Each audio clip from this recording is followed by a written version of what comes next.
¿Qué tal, mis amigos? Aquí estamos nuevamente reunidos para tratar un tema muy interesante que sinceramente con gran preocupación he visto cómo los medios de comunicación lo vienen tergiversando a más no poder. Incluso algunos legisladores inicialmente dijeron que había sido constitucional la vacancia por incapacidad permanente, pero sin embargo después cuando vieron las revueltas propiciadas por los medios de comunicación terminaron cambiando de posición. Pero, ¿es realmente legal la vacancia de Vizcarra?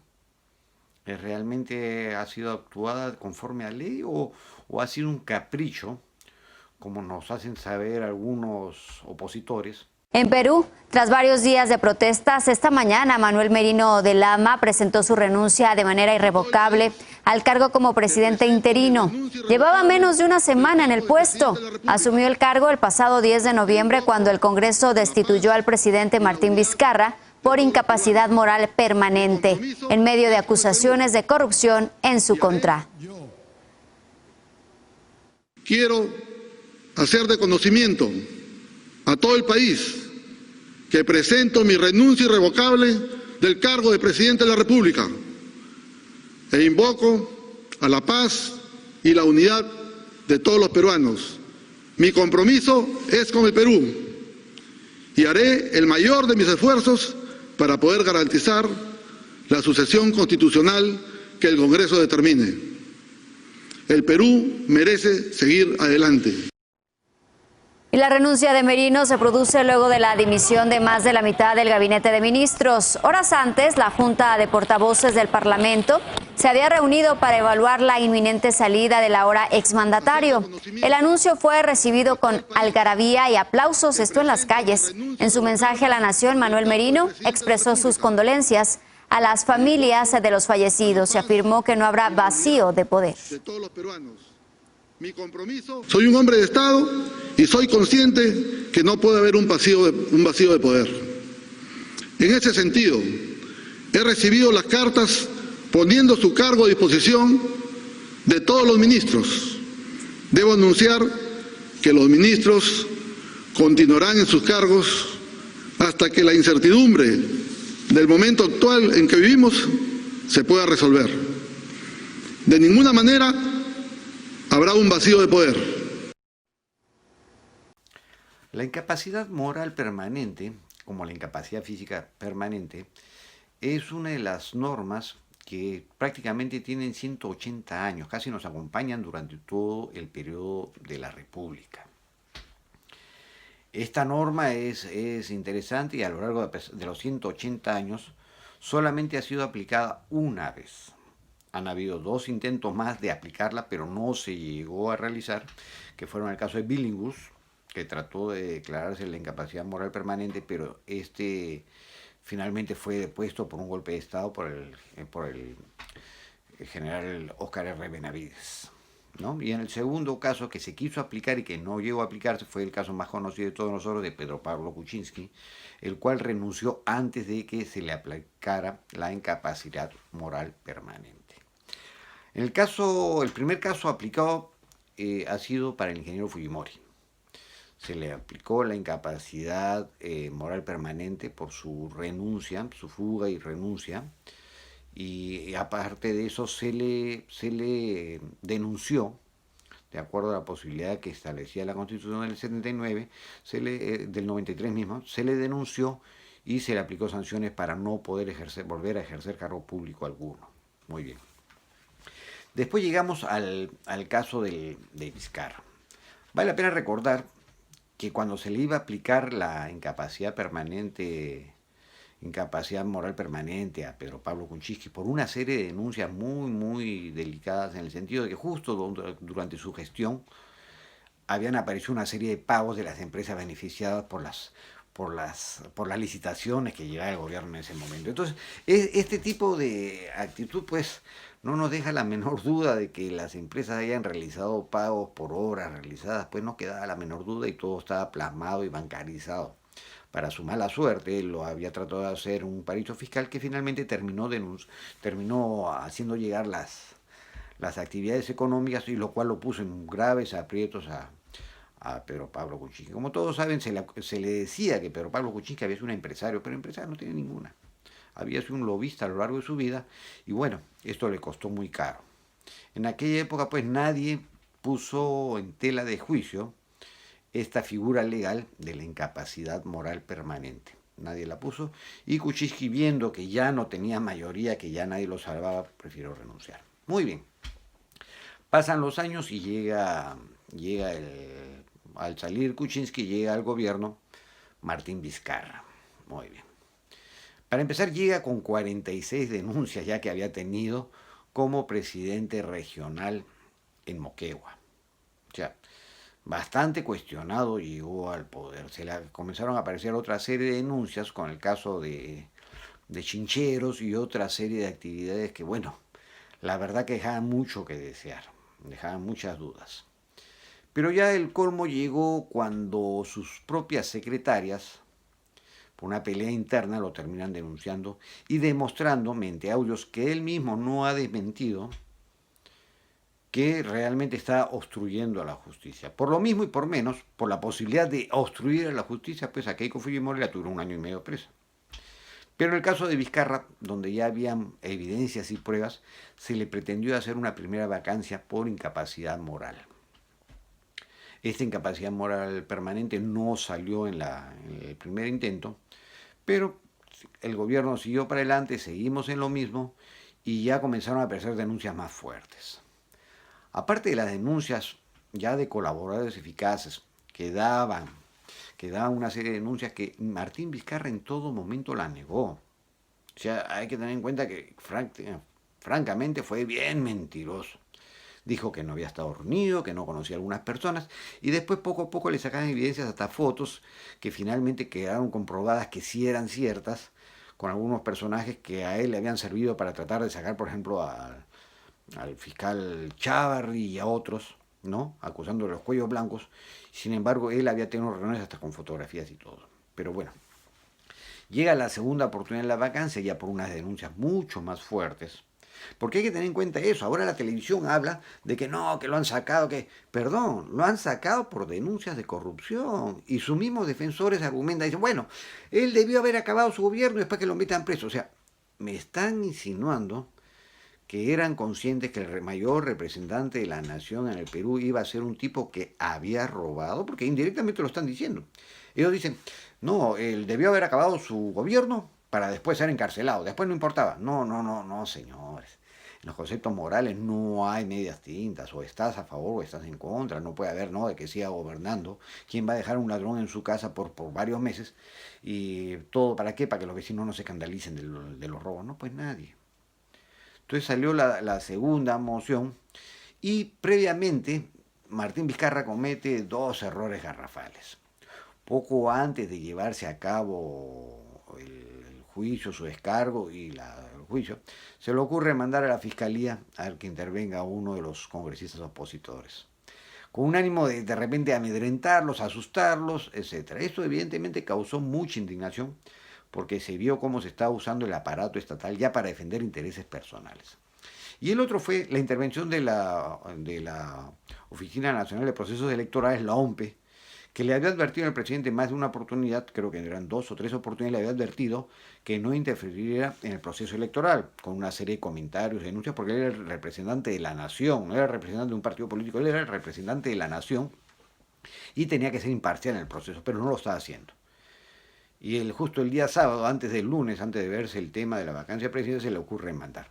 Esto evidentemente a cualquiera le crea mucha desconfianza, porque dice, bueno, si empezando el proceso nomás está tratando de amedrentar a los miembros de la Oficina Nacional de Procesos Electorales, ¿cómo va a ser durante la campaña?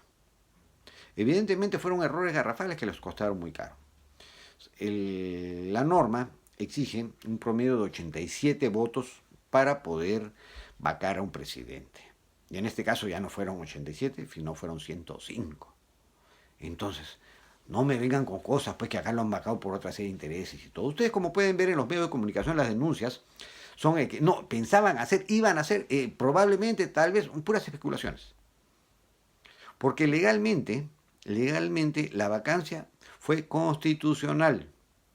No hubo ninguna evasión, no hubo ningún salto de la ley ni nada.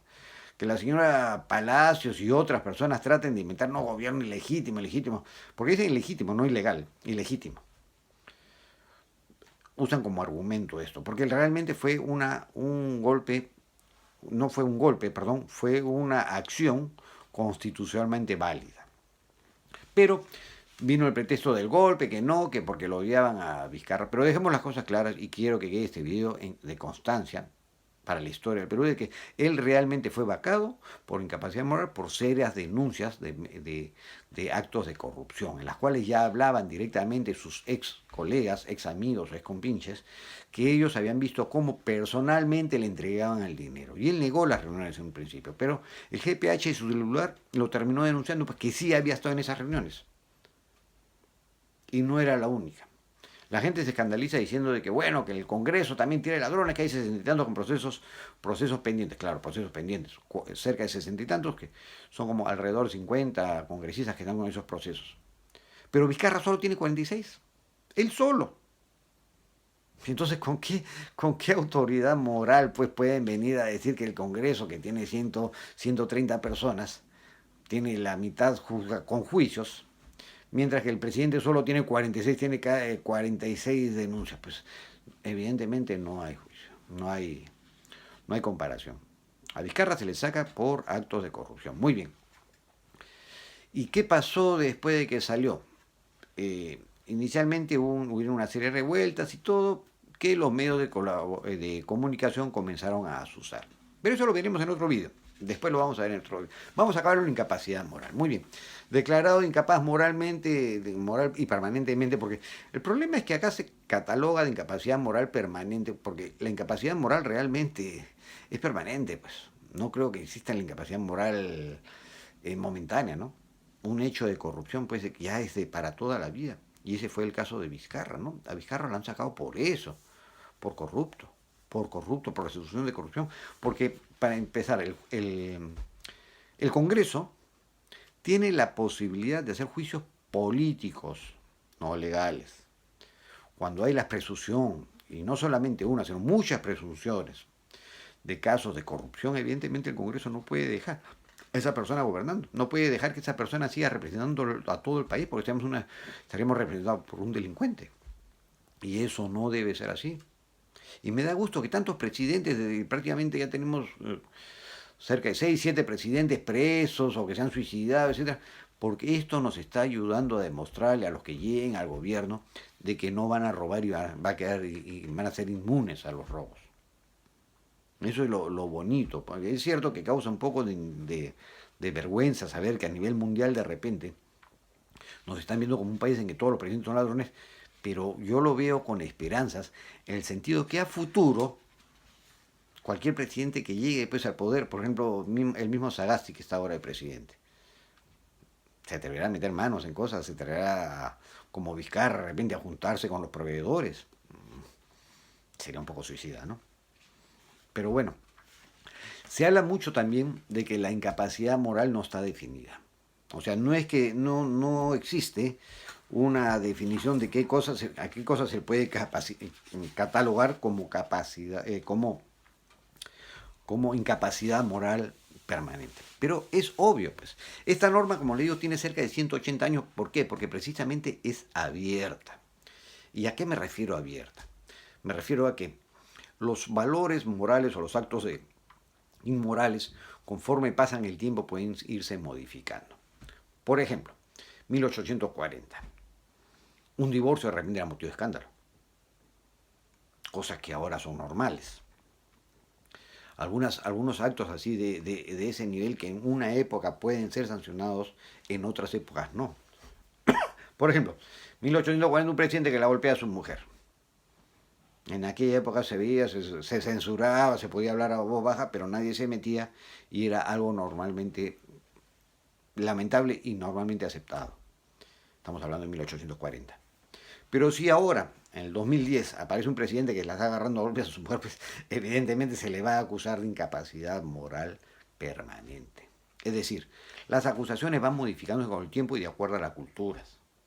Entonces, no se puede normar los hechos que podrían declararse o que deberían declararse como incapacidad moral permanente, porque estos se van modificando con el tiempo. No son los mismos pues los motivos por los cuales en 1840 se podía, o en el caso de Billingham en 1914, se podía acusar de incapacidad moral permanente con los hechos del 2020. En 200 años pues todo ha cambiado, muchas cosas cambian. Aparecen nuevos tipos de vicios, por ejemplo, si lo hubiéramos normado en 1840, no hubiéramos mencionado las drogas. No hubiéramos mencionado las drogas porque en aquella época pues no había el consumo de marihuana, de cocaína o ese problema que tenemos ahora, ¿no? Entonces, por eso precisamente la incapacidad moral permanente es un rubro que no se puede normar, no se puede poner así a rajatabla punto tras punto de cuáles, porque van a aparecer nuevos puntos o van a desaparecer algunos. Entonces, por eso es que es abierto, y por eso muy bien el Tribunal Constitucional dijo de que no podía él decidir cuáles eran los motivos de incapacidad moral permanente, porque si lo haría y aparecería un nuevo delito y no estaría configurado, el presidente podría seguir gobernando a pesar de tener ese tipo de delitos morales, ¿no? Por ejemplo, que digamos, pueden haber muchos ejemplos, ¿no? De lo que antes no era, lo antes era aceptado y ahora no. Es obvio, por eso la norma es abierta, se deja. Pero para evitar los abusos, la misma norma exige 2/3 del Congreso tienen que aprobarla. Es decir, de que tampoco no se trate de que, bueno, ya por cualquier motivo, si tengo el 50% más uno, voy a sacar al presidente. No. La norma misma exige que haya 2/3 del Congreso, lo cual es difícil. Lo cual sobre todo parecía más difícil en este régimen. ¿Por qué? Porque habían cerca de 9, 10 partidos políticos distintos. Entonces, haber llegado a 105 votos demuestra pues de que realmente Vizcarra pues ya no tenía quien lo salve. El único partido que se opuso fue el Partido Morado, que ahora dicen que ha recibido financiamiento del gobierno. Pues evidentemente, pues... Entonces, ahí nos está demostrando el Partido Morado cuáles son sus principios morales, para tenerlo en cuenta, de que porque reciben dinero de repente de algún gobierno, son capaces de encubrir en actos de corrupción a un gobernante. Con eso nos está diciendo todo. Por eso los 105 congresistas que votaron, bien hecho. Y no tuvieron que echarse para atrás. Y el problema es que los medios de comunicación se le vinieron encima. Pero eso ya lo veremos en otro capítulo. Espero que esto te haya servido para más o menos tener una idea de lo que era la incapacidad moral permanente y que no te engañen pues estos medios de comunicación que ahora nos pintan pues como que golpe, sin ningún sustento. La verdad es que hay algunos, sea el Gustavo Gorriti y la señora Palacio, por Dios, que da pena escucharlos. Cómo mienten y la televisión repite, la gente se lo llega a creer. Pero acuérdate, la incapacidad moral permanente es una medida para tener en el gobierno a un buen gobernante, un gobernante decente, un gobernante que se sepa comportar. Y se le exige 2/3 del Congreso para poder vacarlo, es decir, no es una cantidad fácil de sacar. Pero sin embargo, en el caso de Vizcarra lo votaron por 105 congresistas. Y le cayó el gobierno sin querer al presidente del Congreso, que era Moreno, porque ya Flores Arauz, la segunda vicepresidenta, había renunciado al cargo. Entonces, que no vengan a contarte otra historia, decirte que no, que quisieron ponerlo a Moreno para sacarlo a Vizcarra, eso es mentira. A Vizcarra lo han sacado por corrupto. Así de claro, que no te engañen. A Vizcarra lo han sacado por corrupto con 105 votos. Y que viva el Perú, pues, y si seguimos teniendo presidentes delincuentes, no importa el bando que sea, para afuera, para afuera. Ojalá que nos sirva esto a todos los peruanos para entender. Y te hago el alcance final de que no te pierdas el próximo capítulo, porque vamos a ver cómo los medios de comunicación de una u otra manera han influido para estas protestas que al final de cuentas la gente reclamó y al final no saben por qué reclamaron ni para qué reclamaron y no ha habido ningún cambio de estas protestas. Si puedes, amigo, suscríbete para seguir siguiendo información de esta forma de ver la realidad objetivamente, sin interés alguno, porque yo no tengo ningún interés, yo no tengo ningún medio de comunicación, ni estoy recibiendo plata del Estado ni de la oposición. Simple y llanamente diciendo la verdad. Si puedes, pues, amigo, suscríbete, inclúyete en mi canal para que recibas las informaciones, marca la campanita y si te gustó, dale un like y tratemos siempre de buscar la verdad por delante. Muchas gracias. Cuídense.